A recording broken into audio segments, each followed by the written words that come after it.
London থেকে সিলেট হয়ে দুপুর ১২টার দিকে দেশে ফিরছেন বিএনপির ভারপ্রাপ্ত চেয়ারম্যান তারেক রহমান। এরপর রাজধানীর ৩০০ ফুটে নেতাকর্মীদের উদ্দেশ্যে সংক্ষিপ্ত বক্তব্য দেবেন তিনি।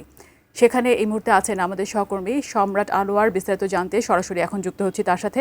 সম্রাট, আপনি জানাবেন। আমরা এরই মধ্যে জানি অসংখ্য নেতাকর্মী পুরো দেশ থেকে ৩০০ ফিটে জড়ো হয়েছেন এবং সাধারণ মানুষেরও উপস্থিতি অনেক বেশি বলে আমরা এরই মধ্যে জেনেছি। আপনি আমাদেরকে জানাবেন কি পরিমাণ ভিড় দেখছেন ৩০০ ফিটে এই মুহূর্তে। ২০২৪ সালের ৫ই আগস্ট পরবর্তী সময়ে যে প্রশ্নটি সবচেয়ে বেশি উঠে এসেছে তা হচ্ছে বিএনপির ভারপ্রাপ্ত চেয়ারম্যান তারেক রহমান কবে দেশে ফিরছেন। দীর্ঘ ১৭ বছর পর আজ সেই দিন, যেদিন তিনি দেশে ফিরছেন। কিছুক্ষণ পর তার বিমানটি বাংলাদেশে আকাশসীমায় প্রবেশ করবে এবং তারপরে ১১টা ৫০-এর দিকে তিনি বিমানবন্দরে ল্যান্ড করবেন। এবং এই যে তার আগমন, এই আগমনকে ঘিরে আমরা দেখেছি যে তার দলের নেতাকর্মীদের মাঝে কিন্তু ব্যাপক উচ্ছ্বাস দেখতে পাচ্ছি আমরা।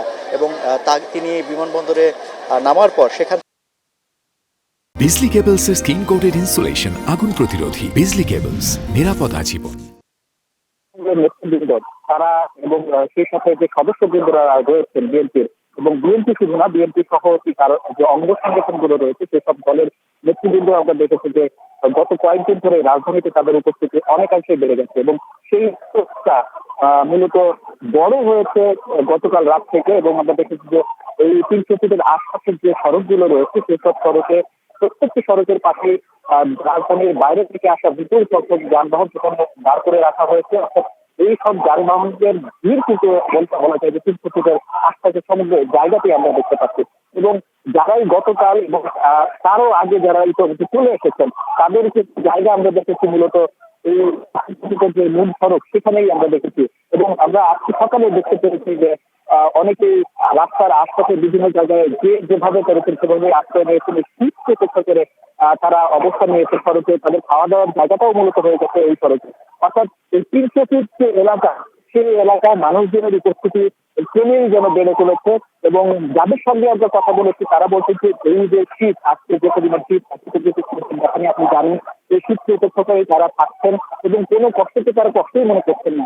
এর কারণ কিন্তু তারা বলছেন যে দীর্ঘ ১৭ বছর যে রাষ্ট্র, যে বিএনপির নেতৃত্ব যার হাতে ছিল, ভবিষ্যৎ নেতৃত্ব, সেই তারেক রহমান দেশের বাইরে অবস্থান করছিলেন, দেশে ফিরতে পারছিলেন না।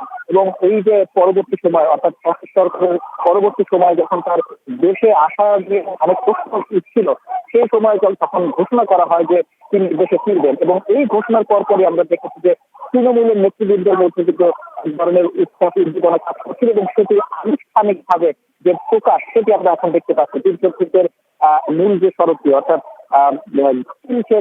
কুড়িল বিশ্বরোড থেকে, কুড়িল মোড় থেকে যে সড়কটি কাঞ্চন ব্রিজের দিকে গিয়েছে সেই রাস্তাটি কিন্তু বন্ধ করে দেওয়া হয়েছে। এবং দেখতে পাচ্ছেন আমার সহকর্মী পুরো রাস্তাটাকে গাড়ি চলাচলের কোনো জায়গাই নেই।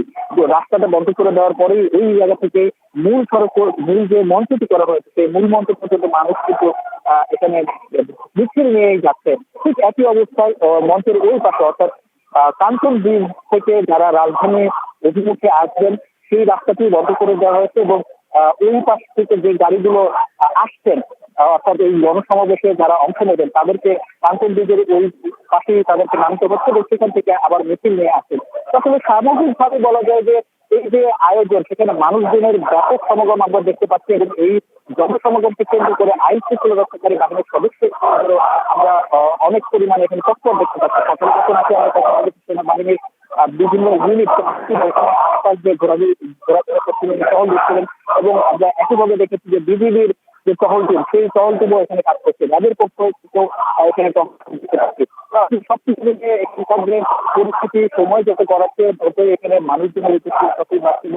এই নেতৃবৃন্দ এবং যারা তৃণমূলের কর্মীরা আছে তাদের যাতে কোনো ধরনের ভোগান্তি না হয় এবং কোনো ধরনের ক্ষয়ক্ষতি না হয় সে বিষয়ে কিন্তু বিএনপির ক্ষতিও বেশ তৎপরতা দেখতে পাচ্ছে। এবং তাদের যে ভলান্টিয়ার বাহিনী রয়েছে কিংবা ভলান্টিয়ার হিসেবে যারা কাজ করছে তারাও এখানে তৎপর রয়েছে। তারা বিভিন্ন অফিসে তারা অবস্থান নিয়ে খবর করছেন, যে খোঁজ খবর রাখছেন যে মানুষজন যারা প্রান্ত থেকে এসেছেন তাদের ভোগান্তি অন্তত কম হয়।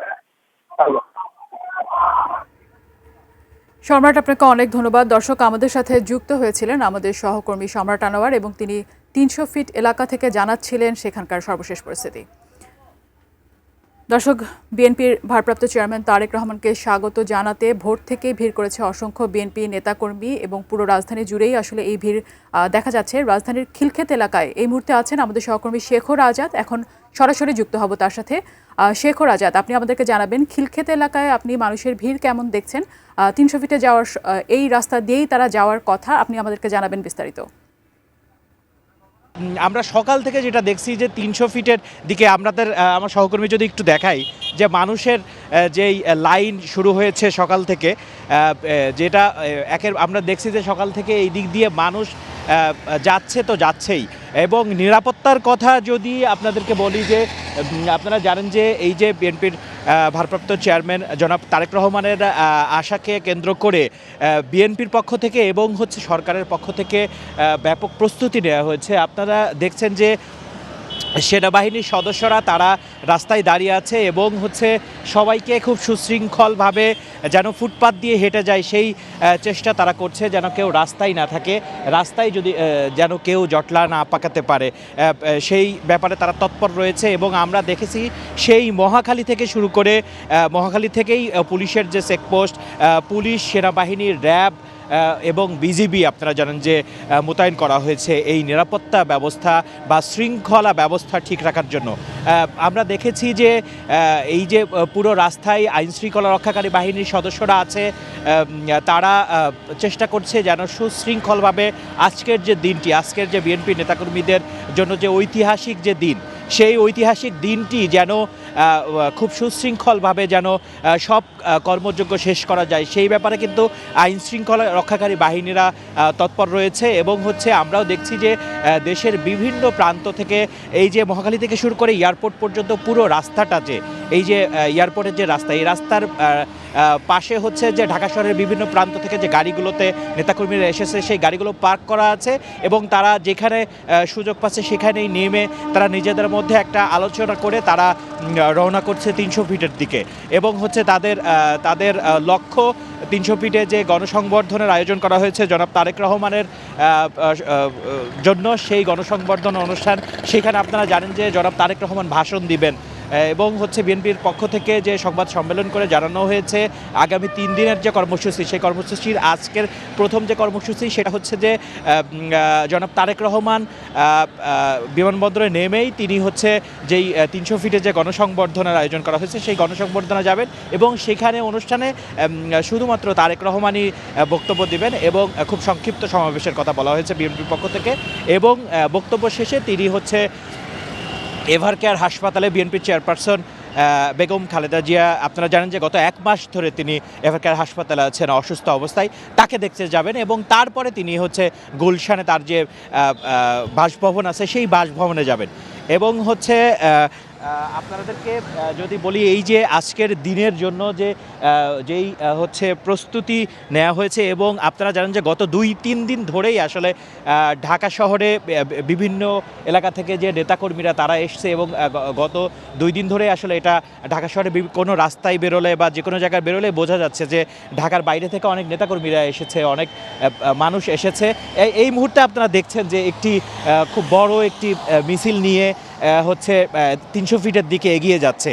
এই যে এইরকম এই দৃশ্য আসলে আজকে সকাল থেকে আমরা কিছুক্ষণ পরেই দেখছি এবং এইরকম সংঘবদ্ধভাবে এভাবে আসার সাথে সাথে তার পাশাপাশি এবং যে সারিবদ্ধভাবে আলাদাভাবে মানে দলীয়ভাবে ছাড়াও আলাদাভাবেও নেতাকর্মীরা তারা 300 ফিটের দিকে হেঁটে হেঁটে যাচ্ছে।